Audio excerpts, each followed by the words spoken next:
Salaar cease fire దర్శకుడు ప్రశాంత్ నీల్ సృష్టించే ప్రపంచాలు ప్రేక్షకులు అబ్బురపడేలా ఉంటాయి. వాటిని ఆమోదించబట్టే రాకీబాయికి అంత గాఢంగా వాళ్ళ మనసులోకి చొచ్చుకువెళ్ళాడు. దాని హ్యాంగ్ ఓవర్ నెలల తరబడి వెంటాడింది. సలార్ సైతం అదే బాపతలో కేజీఎఫ్ ఎక్స్ టెన్షన్ అనిపించే చీకటి నేరాలు చూపించే ప్రయాణం చేస్తుంది. కాకపోతే ఈసారి స్నేహం అనే బలమైన భావోద్వేగాన్ని నీల్ కంటెంట్లోని గ్రాండియర్తో పాటు ఎమోషన్ని అంతే స్థాయిలో చెప్పే ప్రయత్నం చేశాడు. ఎలివేషన్లు కొనసాగిస్తూనే డ్రామాతో మెప్పించాలన్న ఆలోచనలు అమలుపరచడంతో జాగ్రత్తలు తీసుకున్న విషయం స్పష్టమవుతుంది. దేవా వరదరాజులను బంధాన్ని త్వరగా రీసెర్చ్ చేసి చైల్డ్ ఎపిసోడ్కి తక్కువ సమయం కేటాయించడంతో ప్రభాస్ ఎంట్రీ ఆలస్యమైన ఫీలింగ్ కలగదు.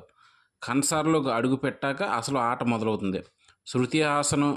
శృతి హాసన్ని తానుండే చోటికి ప్రభాస్ తీసుకొచ్చాక బొగ్గు గనుల్లో ఫైట్ వచ్చేదాకా కథనం పెద్దగా పరుగులు పెట్టదు. పైగా ప్రభాస్తో ఎక్కువ మాట్లాడకుండా కేవలం పక్క పాత్రలతోనే అతన్ని వర్ణిస్తూ సాగే వైనం కాస్త లాగే అనిపించింది.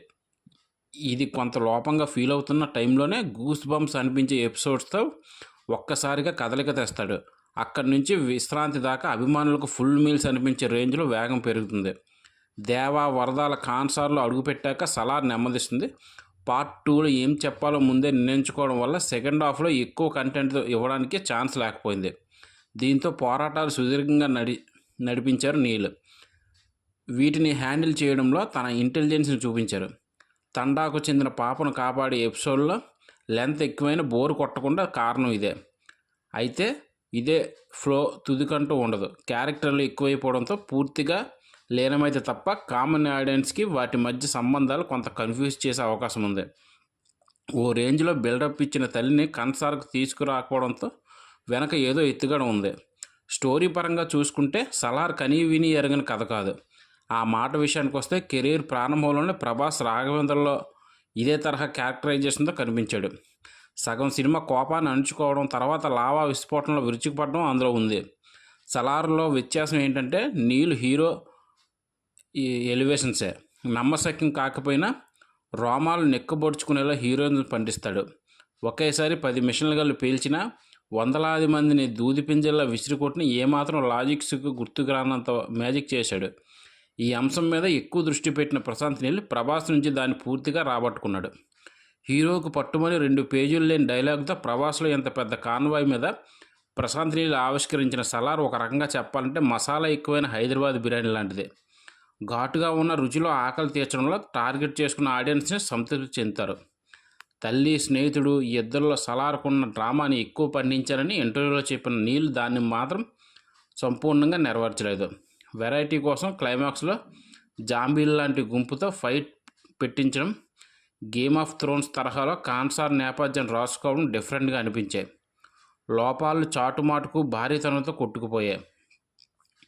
Vikram Jailer KGF type over the top heroism ట్రెండ్గా మారిపోయిన జనరేషన్లో న్యూ ఏజ్ డైరెక్టర్లు నేరేషన్ కంటే ప్రజెంటేషన్ మీద ఎక్కువ ఆధారపడి బ్లాక్ బస్టర్ సాధిస్తున్నారు.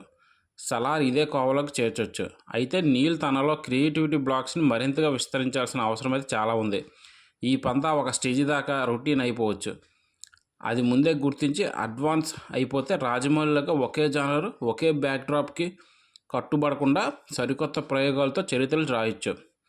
నీల్లో గొప్ప టెక్నీషియన్ అనిపించుకునే మాస్టర్ మైండ్ ఉంది. రైటర్ కూడా అదే స్థాయిలో మెరుగుపడితే భవిష్యత్తులో చూసే అద్భుతాలే. ఇక నటీనటుల విషయానికి వస్తే దేవాగా ప్రభాస్ 6 అడుగుల కండలు తిరిగే విగ్రహం, గొంతు వింటేనే శత్రువు వణుకుపోయే గంభీరం రెండు అభిమానులు కోరుకున్న డ్యూటీని సంపూర్ణంగా చేసే. వేరొకరిని ఊహించుకోవడం కష్టం. పృథ్వీరాజ్ సుకుమార్ని ఎంత పర్ఫెక్ట్గా చాయిసో అతను ఉన్న ప్రతి సీన్లో అర్థమైపోతుంది. జగత్ బాబు తక్కువ నిడివి దొరికింది. శృతి హాసన్ రెగ్యులర్ హీరోయిన్గా చూపించకుండా మెయిన్ ప్లాట్కు ముడిపెట్టడం బాగుంది. బాబీ సింహ, శ్రేయారెడ్డిలకు మంచి స్కోప్ దొరికింది. టీను ఆనంద్ ఓకే, ఈశ్వరరావు కుదిరారు కానీ కొంత సింక్ తగినట్టు అనిపిస్తుంది. ఝాన్సీ అంతగా నప్పలేదు. జాన్ విజయ్, గరుడరామ్, మైమ్ గోపి తదితరులు క్యారెక్టర్లకు తగ్గట్టే బాగున్నారు. వీడియో నచ్చితే సబ్స్క్రైబ్ చేసుకోండి friends. Thank you very much.